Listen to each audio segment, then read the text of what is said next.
Boys Under the Hood with James Stevenson and Pat Kelly. I got loyalty, got royalty inside my DNA. Cocaine quarter piece, got war and peace inside my DNA. That's your favorite song right there. It is. Where do you find all these songs? I got a lot of time on my hands, man. So, James Stevenson from Precision Auto Repair. We were just talking about the Blair Witch Project, and when that thing first came out, they didn't tell anyone that it was a hoax. So I went to that movie believing that it had really happened, and that thing scared the ass out of me. Like, I left that movie shaking, and then like 2 weeks later, oh, it's just a big hoax. It never really happened.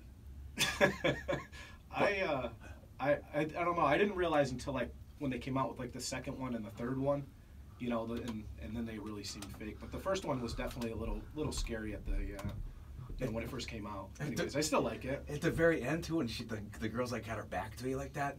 If you're not, and then remember they're trying to find their way out of the woods, and they've been walking for like 9 hours, and one of the guys is like, "Oh my God, we're back to where we started."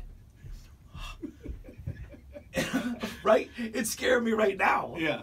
Can you imagine the frustration level? You know what I mean? Like if you had to walk around in the woods with your buddy for hours, and he was like, "Yeah, this is we're back in the same exact spot." Right.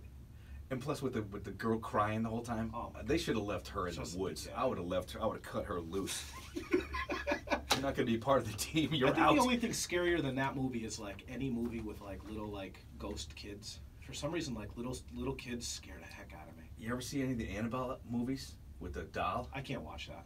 Yeah, I can't watch that. No, the doll disappears from the glass case. Yeah, it's just. My wife can't watch Chucky. Well, I don't blame her. Come on, man. She can't watch Chucky. That's just freaks her out. There's like a cult following that. I think they just came out with a new one too. It's just like Chucky 10 or something like that. I don't know. How is Chucky still going? I don't know. Is it like a different Chucky? He hasn't aged. Yeah. Like that's the thing. You know, 25 years later, he's still the same age. It's very unusual. I don't know. I like a good scary movie, but that I guess I sympathize with her. Chucky's a little much. Watch the Annabelle. Watch the movie Annabelle. Will scare the pants off. No, I've seen that. That's.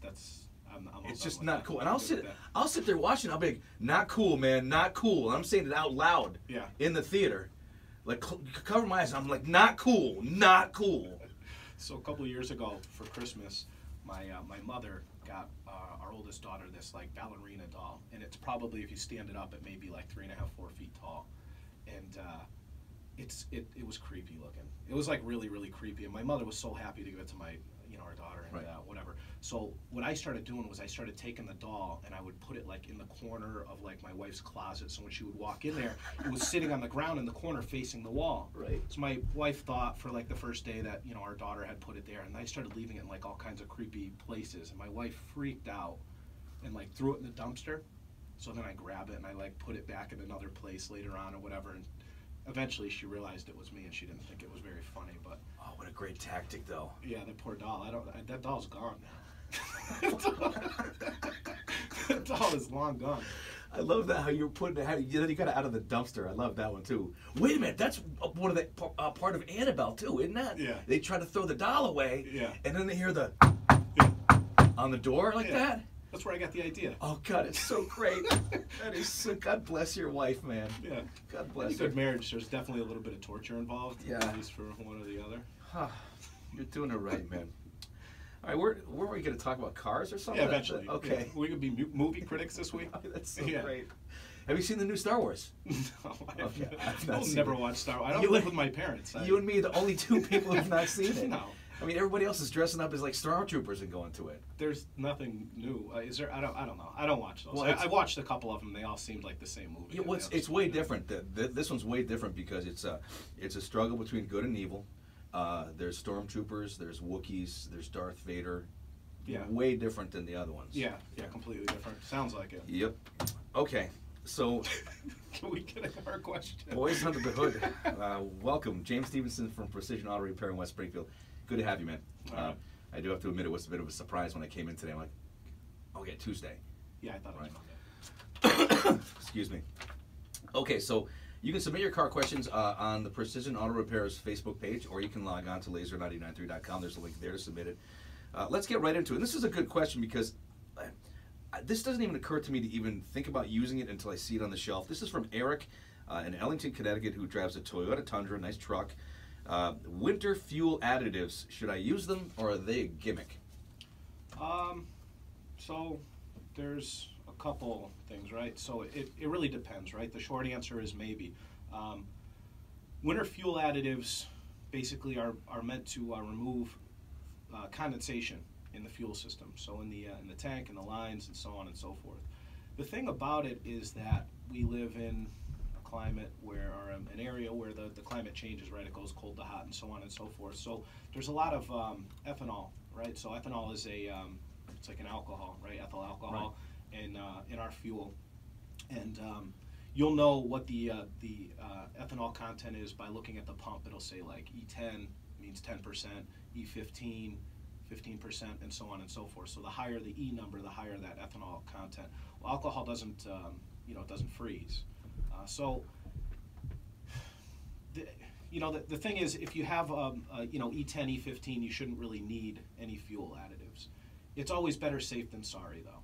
So there's two things that you can do. One, you can use something as simple as like they call it dry gas or gas line antifreeze. It's available at pretty much any gas station that you would go to. It's like $1, $2 or something like that. When you fill up, put a bottle of this stuff in there, and that helps take up any of that condensation that's in there. The second is you can keep your gas tank just 100% full as much as possible, right over 3/4 of a tank, and then there's less chance that you're going to get that condensation. But anytime it's going to get down to -10, -20, or anything like that, you're better safe than sorry again, right? So you just want to use something like that, the gas line antifreeze. And they make more expensive ones that do a little bit more, and they condition the fuel system and all that stuff. But you don't really have to worry about that. Just keep it full, and when in doubt, use some of that gas line antifreeze. Now, there are fuel system additives that help for performance, and they help clean fuel injectors and stuff like that. But this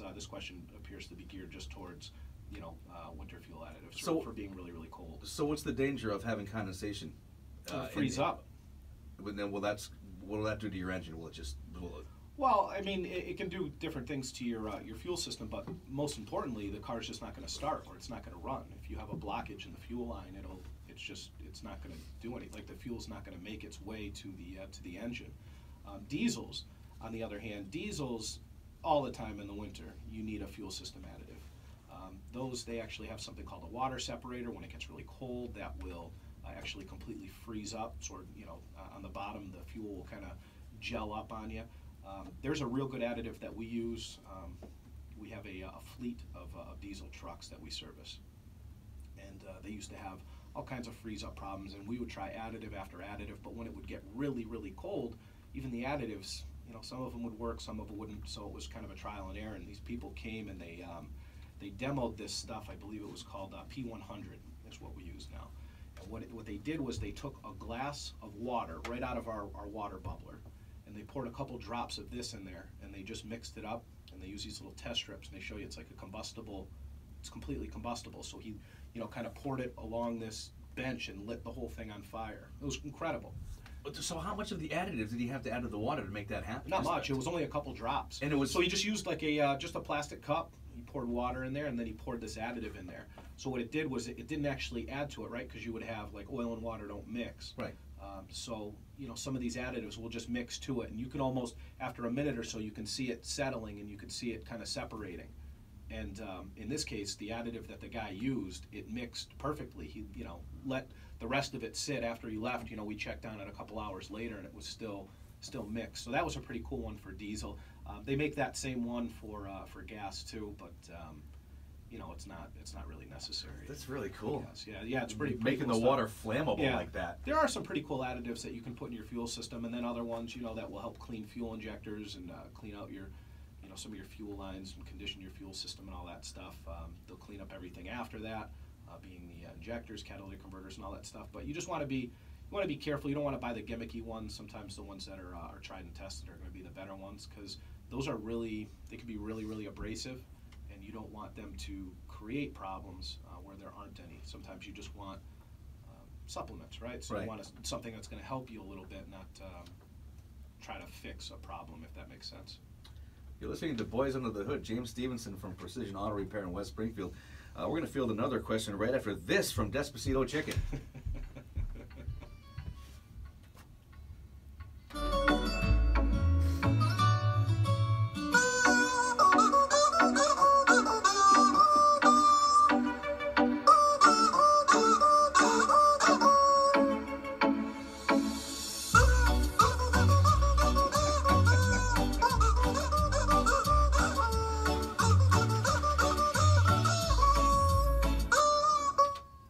And we're back. I love that chicken. Welcome back to Boys Under the Hood. Yeah, I love that chicken. It's just a nice break, isn't it? Got a question? Well, let me first say you can submit your question on the Precision Auto Repair Facebook page. Really simple to do that, or you can log on to Lazer99.3.com. We've got a link there. You can do it. Wayne in Long Meadows driving a Ford Taurus. Wayne wants to know, can I use my car to heat my garage if I just leave it running? Wayne, that is that's called Darwinism. So don't do that. The heat generated by your exhaust, it's just it's a lot of toxic, very toxic chemicals. People can die breathing too many exhaust fumes. It can cause all kinds of problems, even if it doesn't kill you. Do not do that. If you decide that you want to warm your car up in the garage, just open the garage door, let those fumes vent out. You don't want to leave a car in a running garage. Don't do that. Now, wait a minute. On the other hand, if you don't like your wife and she wants to warm the car up, you just, honey, just start in the garage. Right? I'm sorry. I did not mean that. I did not mean that. Oh, no. James Stevenson from Precision Auto Repair. We've got another car care question. There were a lot of people when we had that October snowstorm. There were people that were running generators. You remember the October snowstorm? And they were running generators in their house. No. To run, that's to carbon run their monoxide. Monoxide, right? They were running it in their basement, and then their heating systems were circulating it throughout the house, and it was killing people. You don't remember that? I do remember that. Yeah, that's crazy. Yeah, you can't do that. Don't do that. Yeah, hi, honey. Yeah, look, I know that we're without power. If you could just start the generator in the basement, and I'll be home in a couple hours. When you type this up, just do yourself a favor. Hit yourself on the hand right now, really hard. No, I'm just kidding. But I mean, right, come on, yeah, right? There's no way. No. Don't do that. Just right. Open the garage door. Okay, we got another question here in a second.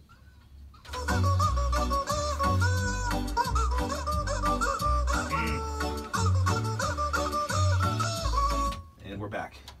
Welcome back to Boys Under the Hood. James Stevenson from Precision Auto Repair in West Springfield. Michelle from Springfield drives a Honda Accord, nice car. She says, do I really need to change my oil every 3,000 miles? Like in my old car, the oil change sticker keeps showing I need to change the oil, but the little display says that I have time left. Your show's awesome, by the way. Tried banana milk, and now I'm obsessed. See? There it is, James. The believer. It's not just about auto repair. It's about changing people's lives with the banana milk. You got to have the peanut butter chocolate Oreos with them, too. Oh, those are... I'm not even going to talk about how many beers I had on Friday night. And it was like 2 o'clock in the morning. I stumbled into the kitchen with just my boxers on. They have a big bowl of those Cheerios, man. Nobody saw me, I don't think. But the peanut butter and chocolate Oreos, Cheerios are really, really good. Give those a try, too. They were really good, and then when they tried them with the banana milk. Just the plain banana, like regular banana milk, not the chocolate banana milk. Because I think that might have been chocolate overload. Yes, too much chocolate. Yeah, it was really good. Michelle, there's 2 answers for this, right? There's a technical answer that we try not to get into because we don't want to try to confuse people. And then there's a real world answer, right? So I've heard this argued both ways.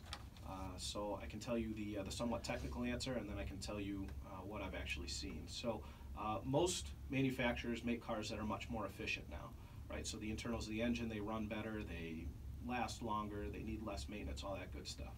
Engines that, from, say, years ago, weren't always made that way. So as you step on your gas pedal, gasoline gets injected into the engine, so to speak, right? The car doesn't actually, or the engine doesn't actually use all of that fuel all the time. So some of that fuel gets passed into the exhaust, and then on a lot of older cars, and even some newer cars, fuel makes its way past what are called the piston rings, and they make their way into the lower end of the engine. So that as the fuel finds its way into the lower end of the engine, it finds itself mixing with the oil. And it's not drastic, right? It's just kind of an extreme example, right? But that would be one of the reasons why years ago you had to change your oil a little bit more frequently. Also, the oil wasn't made the same way, so it would break down a lot faster. It just wasn't as good, right? So it would break down a lot faster. You'd get a lot of fuel in your oil. You'd require more frequent changes. Having said that, right? There's a couple things. Excuse me. There's normal and there's severe service. So if you tow a lot, if you idle a lot, if you don't take a lot of long trips, right? So you're a lot of stop and go, right? You only travel in town. Mountain trips, extreme temperature. So if it's 90 degrees one day and 20 degrees the next, right? Anybody that lives in New England knows that.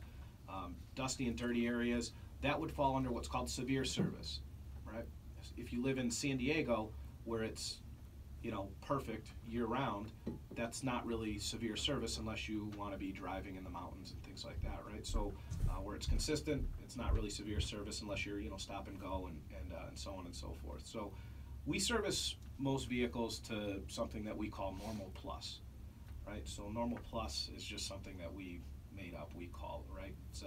It's kind of halfway between normal and severe, because severe might be over-servicing your vehicle for some people. Just because you tow your boat twice a year or something like that with the with your vehicle, it doesn't necessarily make it fall under severe service. So it's just all kind of at your discretion, just based on your driving, right? If you lease your vehicle, you're going to want to follow the manufacturer's schedule. So whatever it says in that manual, it'll list normal and it will list severe service. Follow, based on your driving habits, whatever it says in there. If it says 10,000 miles, then service it every 10,000 miles, right? If you are purchasing that vehicle, you're going to want to shorten that schedule up, right? You're going to want to change the oil at least a little bit more frequently. All the other stuff that it says, the filters and things like that, it can say, if you drive a Honda, it can say, at X miles you need to replace the air filter, but the service before that, the filter may be dirty. So sometimes, again, it's all based on case by case, right? But again, I think a couple times we've talked about these things are called K services, and that's what we're talking about now. K services are just mileage-based interval services. But if it says 10,000 miles, that's a lot of miles. We recommend to our customers to never exceed 5 to 7,500 miles. And the reason being is that the cars that go 10, 15, even 20,000 miles between service at 100,000 miles, we see that they have somewhat significant issues, right? They've got engine noises, they've got other issues that could have been caught a little bit sooner. I've had people call me and say, well, you don't know what you're talking about. The container says you can go 15,000 miles, right? Well, your 1996 Toyota Camry isn't meant to go 15,000 miles just because you paid a couple dollars more for a quart of oil. I can read, I've read the container, I know it says 15,000 miles. Right. Do that, you're going to blow your car up, you're going to create some very serious problems, right? The other thing about oil changes in general is that they're an opportunity for somebody that knows what they're looking at to look at your vehicle, right? It's like a little baby, like a physical, right? You go for a physical once a year, you get your car looked at a couple times a year. So most places that will change your oil for you, a licensed repair shop, will check all that stuff over. They're going to check brakes, suspension, lights, all that good stuff, just to make sure that you're safe and you're sound. So oil changes are just a little bit more than an oil change too. And that's another reason why we don't recommend going the 10 and 15,000 miles. If you're exceeding 7,500 miles, based on what I've seen, based on what I've learned in different classes, I don't really recommend that, right? 3,000, it's a good interval if your car is a little bit older. If it's brand new, it's not really necessary. But again, that's up to you. Somebody listening can say, well, it's completely different. All I'm telling you is just what I've seen, what I've learned in different schools and everything like that. Somebody is probably screaming at the radio, it's fine to go 100,000 miles. Go, then do it. I don't care. But me, if you're coming to our shop, we're going 5 to 7,500 miles. And then some people still like the 3,000 mile intervals. A lot of people, like landscapers and stuff, that are really, really abusive on their truck and things are constantly breaking. Those guys, we see them a lot more frequently for regular service. And it's not just because their truck needs any major repairs. They can't afford to be down. So if they get a rain day, you see 3, 4 of these guys are dropping off trucks because they need to get them serviced. So they don't really over-service the vehicles, but they work the heck out of them. So, you know, it's just, again, it's all based on your driving. If you, I think she said she lives in Springfield. If you're driving Springfield to Hartford every day and it's just normal driving and, you know, there's minimal idling and everything like that, you know, you can, you know, you'll be fine in that 5 to 7,500 mile area. And, you know, there's a couple different types of oil too, right? So you've got synthetic and you've got conventional. The synthetic is going to last a little bit longer. It doesn't break down as easily. It's not as susceptible to temperature change. Like it doesn't, like when it's really, really cold, it doesn't get as thick and as you know, kind of hard as you know, a regular conventional oil. But most conventional oils too are semi-synthetic now, just because it's cheaper than refining oil. So, you know, big long answer, technical and opinionated and everything else. No, look, it's nice to have somebody that knows what they're talking about. I mean, it's one thing to, like you said, you yell at the radio, but you know, you train for this stuff. You regularly train for this stuff. You go to classes. You're going to California here soon, aren't you? For a little while. Yeah, in a couple weeks. Yeah, I mean, you know, I'll sit down with experts, right? People that they work and they develop oil, or they build these engines, these engineers and everything, and I'll sit down and I'll talk to the two of them, and they'll both be on completely different ends of the scale, right? So everybody has factual information on why what they're saying is better, right? One guy says, no, you can 100% go 15,000 miles, and then the oil guy says, no, and then people will argue and they'll say, well, because the oil guy wants to sell oil, or he knows how long his product is good for. You know, it's, I don't know. It's all up to you. If it's me, I mean, I personally, I change my oil every 5,000 miles. I use synthetic and I change it every 5. You know, so in any of our family vehicles, so whether it be my wife, my mother, father, anybody, we change them every 5,000, no more than that. We service them properly, and that's what we really try to recommend. But you know, I'm more preventive, right? So oil changes are preventive maintenance. It's not reactive maintenance. It's not supposed to be a repair. Right. Oh, my car stopped running, my engine seized up, let me change my oil. No. That's not preventive, right? Right. It's really bad, and can cause a lot of big problems. So, you know, it's completely up to you what you want to do. I can just tell you from my experience, try not to ever exceed 7,500, even with synthetic. James Stevenson from Precision Auto Repair in West Springfield. Drop by for Boys Under the Hood, man. We do this every Tuesday morning right around 8 o'clock. You can submit your questions on James's Facebook page, Precision Auto Repair. Just look him up, you'll find him. Or log on to Lazer993.com and submit your question there. We're back with another one. Hang on.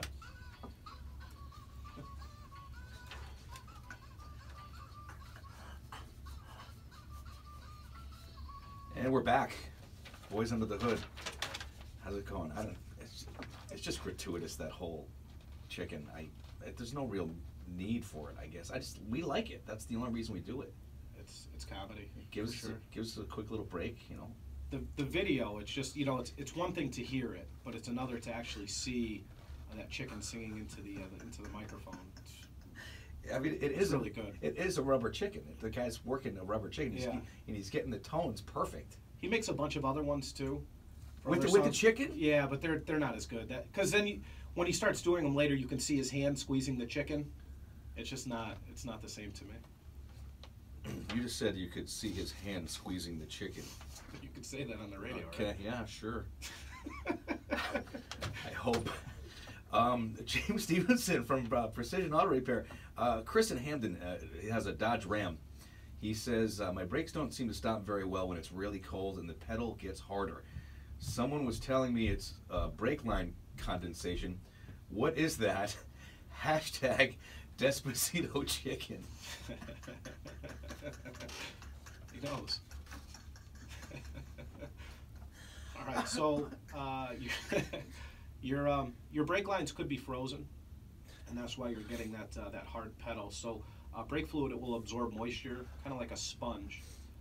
Even though the brake system is sealed, it still it generates a lot of heat, and then when it begins to cool down, it will begin to suck in a little bit of air and moisture, right? Some people say, no, it's completely sealed. The system is sealed. It's not sucking in air, so it's to the point where it's going to create a problem with your braking. It sucks in moisture, right?